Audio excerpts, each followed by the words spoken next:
he shall be thrown to the lions. Deen Dayal, has your God saved you?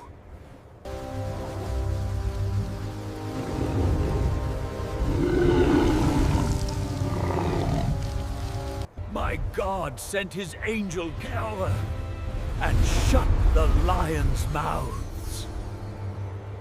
सुबह की पहली किरण जब उजाले को धरती पर बिखेर रही थी, हवा में मंदिर की घंटियों की मधुर ध्वनि गूंज रही थी। एक शांत नगर के बीच में एक व्यक्ति था, दीनदयाल। उसका चेहरा विश्वास से दमकता था। वह हर सुबह और हर संध्या अपने प्रभु से प्रार्थना करता, हे प्रभु, तू ही मेरी शरण है, तू ही मेरा बल है। दीनदयाल राजमहल में उच्च पद पर कार्य करता था। राजा उसे प्रेम करता था क्योंकि वह ईमानदार था, सत्य बोलता था और किसी भी परिस्थिति में झूठ नहीं बोलता था। परंतु जहां प्रकाश होता है वहां अंधकार ईर्ष्या से भर उठता है। राजा के कुछ दरबारी दीनदयाल की सफलता और सम्मान से जलने लगे। वे आपस में फुसफुसाने लगे, यह व्यक्ति सबका प्रिय क्यों है? राजा उसे इतना मान क्यों देता है? एक दिन उन्होंने योजना बनाई। उन्होंने राजा से कहा, हे महाराज, क्यों न एक नया आदेश जारी किया जाए कि आने वाले 30 दिन तक कोई भी व्यक्ति किसी देवता या मनुष्य से प्रार्थना न करे सिवाय आपके नाम के। राजा को यह विचार अच्छा लगा। उसे गर्व हुआ कि सब उसी की उपासना करेंगे। आदेश जारी हुआ, जो कोई इस नियम को तोड़ेगा उसे सिंहों की मांद में फेंक दिया जाएगा। दीनदयाल ने यह सुना। उसका हृदय एक पल को कांपा, पर अगले ही क्षण उसके भीतर की आवाज गूंजी, परमेश्वर मेरा राजा है, मैं उससे प्रार्थना किए बिना नहीं रह सकता। वह अपने घर गया, अपनी खिड़की खोली जो यरूशलेम की दिशा में थी और घुटनों के बल बैठ गया।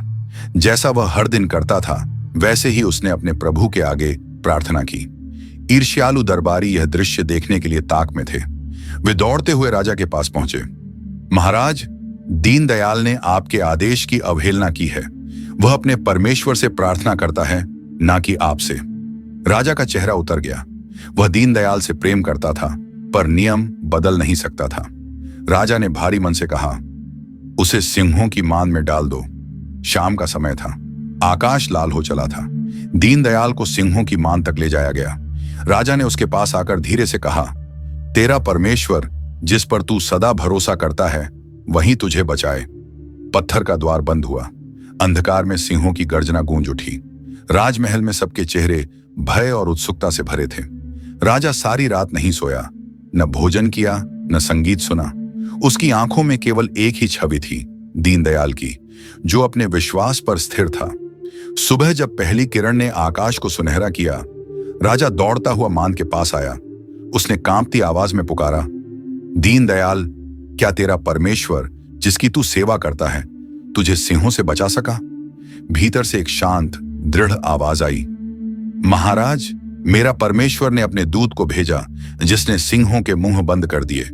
उन्होंने मुझे छुआ तक नहीं, क्योंकि मैंने न तो परमेश्वर के विरुद्ध और न ही आपके विरुद्ध कोई पाप किया। राजा के चेहरे पर आंसू चमक उठे। उसने आदेश दिया, दीनदयाल को बाहर निकालो। सबने देखा, वह बिल्कुल सुरक्षित था। उसके शरीर पर एक भी घाव नहीं था। राजा ने आसमान की ओर देखा और कहा, दीनदयाल का परमेश्वर जीवित है। उसका राज्य अनंत काल तक रहेगा, क्योंकि वही सिंहों के मुंह बंद करता है और अपने विश्वास योग्य जनों को बचाता है।